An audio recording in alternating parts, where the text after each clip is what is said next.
Okay, everybody, I've made it downtown Dallas. I'm on Commerce Street. I'm not too far removed from Dealey Plaza, which is where I spent 2 days last week.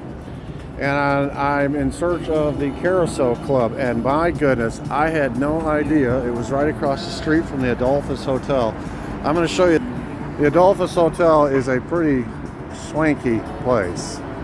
I told you the story, and it goes all the way almost to the end of the street there. And it is literally right across the street from where the Carousel, which was sort of a seedy looking joint back in the 60s, used to be. Today it looks like this. It's been torn down.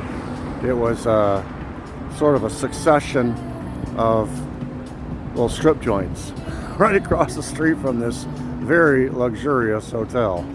I told you the story of the Adolphus and how that was the site of the mink coat mob accosting LBJ and his wife as they emerged in a 60 campaign, giving a speech there, and they spit on him. And then 3 years later, when UN Ambassador Adlai Stevenson came to Dallas, gave a speech again at the Adolphus, as he emerged, he was roughed up. They actually pushed him into the car, the Secret Service did, and then the folks, the mob, pushed his car and rocked it back and forth. And, he was hit over the head with a sign.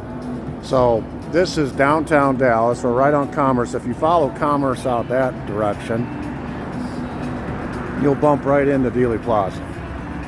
So we're not that far from Dealey Plaza. So Jack Ruby's nightclub was a short walk from Dealey Plaza and across the street from the most luxurious hotel in Dallas, or at least one of them. All right, let's talk about the Carousel.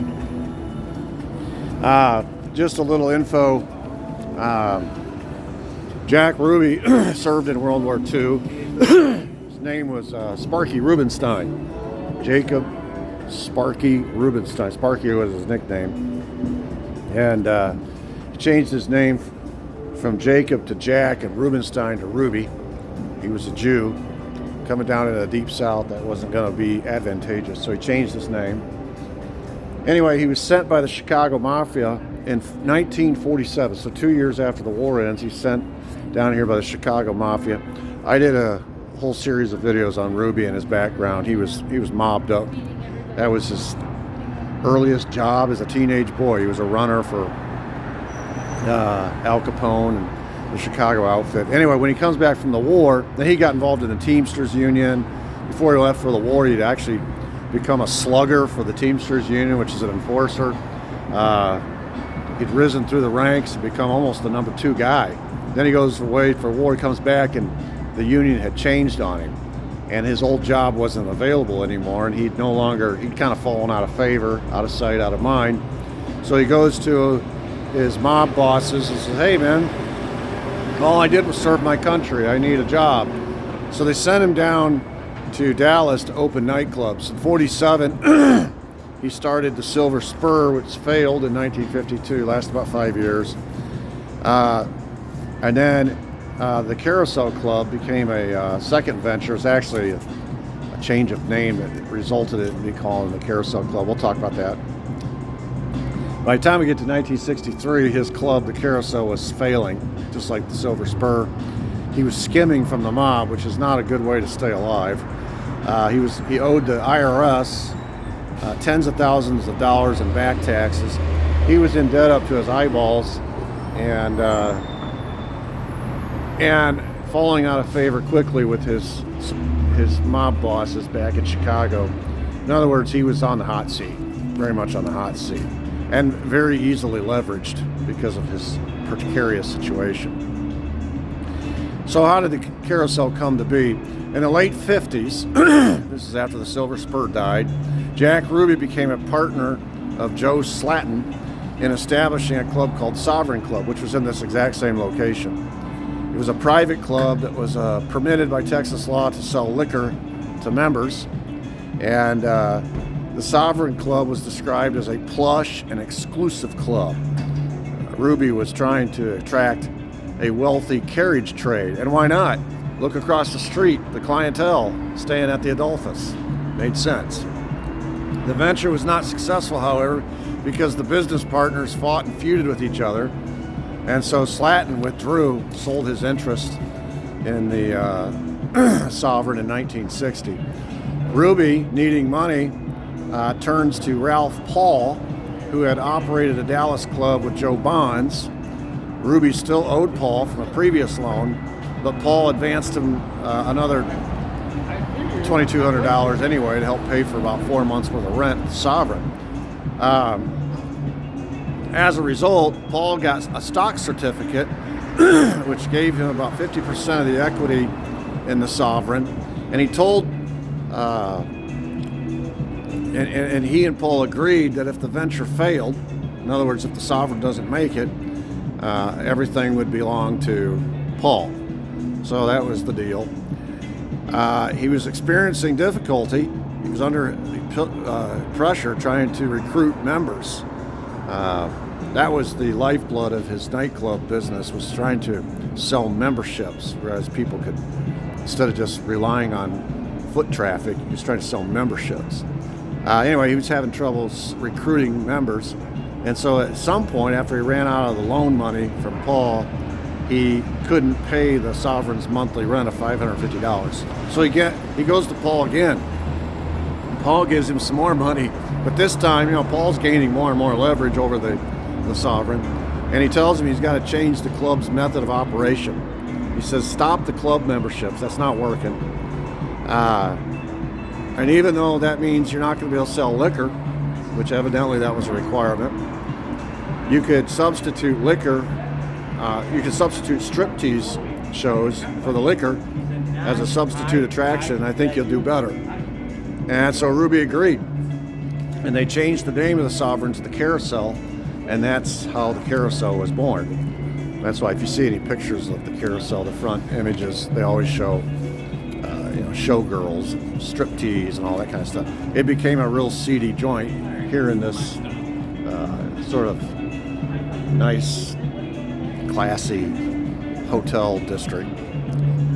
It became one of the first burlesque clubs in Dallas, and instead of serving liquor, it served champagne, beer, setups, which is the little strip shows with the strippers, I guess lap dances and things of that nature, private showings, I don't know. Never had a setup myself. And pizza, they served pizza, that was their only food. Generally speaking, the Carousel employed 4 strippers. They had a master of ceremonies who would get up and do the introductions, an assistant manager, a band, 3 or 4 waitresses, a porter, and or a handyman. Net receipts for the Carousel averaged about $5,000 a month, most of which went to the payroll to pay all those people.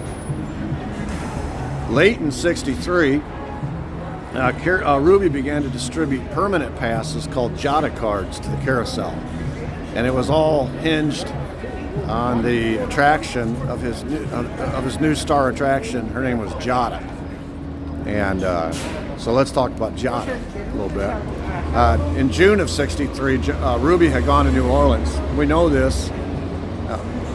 Obviously, he went there to buy Jada from Carlos Marcello, but he was witness there with many people, including Lee Harvey Oswald.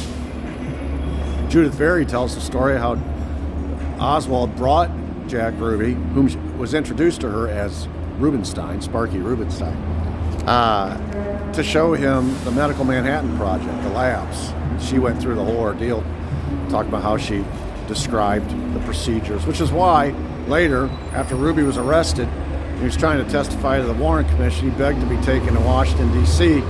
They asked why, and he says, because I'm not safe here. They're putting cancer in my food. He knew all about the Medical Manhattan Project and the cancer bioweapon, etc. They thought he was crazy. He knew. And of course, we talked earlier in a video about how when he was given a new trial, all of a sudden he was diagnosed with cancer, and 28 days later he died. So that was from that trip he went to New Orleans to buy to buy Jada. And if you're going to buy a showgirl in New Orleans or anything of value involved the skin trade, you're going to have to buy that stripper from Carlos Marcello, the New Orleans crime boss. So he was at the 500 Club, and he was meeting with Carlos Marcel. He was watching Giada, see if he felt like she would sell tickets or memberships in Dallas. Anyway, he purchases her, he brings her back to Dallas, and in the short time that they worked together, they had numerous disputes, contractual disputes mainly. He was always obsessing about her high salary. He thought she was demanding too much money, and she was absent a lot, calling in sick. And over time, her drawing power actually decreased, and that's what he became really concerned. Because the primary reason he brought her in was to make money, and she was making less money as time went on. The other thing about Giada was Ruby was concerned about keeping his license for his nightclub, because Giada, even with the Carousel's relatively liberal standards of decency, Giada oftentimes deliberately exceeded those standards of decency. And she was trying to obtain the publicity for herself. He was worried he'd lose his license. On one occasion, Ruby actually turned the lights off during the middle of one of her shows. She got so explicit. At the end of October 1963, right before the president came to Dallas, he fired her. And Giada sued him, and turned into a settlement where Ruby had to pay her a week's salary for her to go away. But the reason I bring up that whole story about Giada is because she is further confirmation that Ruby knew Oswald, because while he was in New Orleans to purchase Giada, meeting with Carlos Marcel at the 500 Club, he was seen several times at the 500 Club with Lee Harvey Oswald. And then later he was seen by Judith Ferry and Lee Harvey Oswald at one of David Ferry's houses. Of course, David Ferry was with them all in and around New Orleans as well. So again, more evidence that all these people knew each other. A lady named Nancy Perrin Rich worked for Ruby at his Carousel Club. She told the Warrant Commission that Ruby had instructed her to supply free drinks whenever the Dallas police showed up. She said, quote, "I don't think there's a cop in Dallas that doesn't know Jack Ruby. He practically lived at that police station, as we saw the 2 days before he killed Lee Harvey Oswald, and they lived in his place." Journalist Thayer Waldo discovered that Jack Ruby, J.D. Tippit, and Bernard Weissman had held a meeting at the Carousel Club 8 days before the assassination. Waldo had an informant who said there was actually a fourth man at the meeting, but he didn't name him. He said it was just an important figure in the Texas oil industry. So as we learned yesterday, Clint Murchison had an estate right on the edge of town. H.L. Hunt was here often. These are big Texas oil people that were supportive of LBJ. And according to journalist Thayer Waldo, one of those Texas oil people, very influential Texas oil people, might have been the other guy, the guy who owned the Texas School Book Depository, Harold Dryholes Bird. So the point is, somebody high up in the oil industry was involved in this meeting that involved Jack Ruby, J.D. Tippit, and Bernard Weissman. You say, well, who's Bernard Weissman? Well, I'll tell you in a minute. 2 days before the assassination, November 20th, Rose Cheramy was found unconscious by the side of the road in Eunice, Louisiana. A Lieutenant Francis Frug of the Louisiana State Police took her in his car to the state hospital. We've been to the state hospital. I did a video on it, East Louisiana State Hospital. On the journey, Cheramy said that she had been thrown out of a car by two gangsters who worked for Jack Ruby. She claimed that the men were involved in a plot to kill JFK. And she claimed in this statement that she knew this because she had been a witness to that meeting 6 days prior that involved Jack Ruby, J.D. Tippit, Bernard Weissman, and the oil guy. Cheramy added that JFK was set to be killed in Dallas within a few days. Now, this is November 20th. He was killed on the 22nd.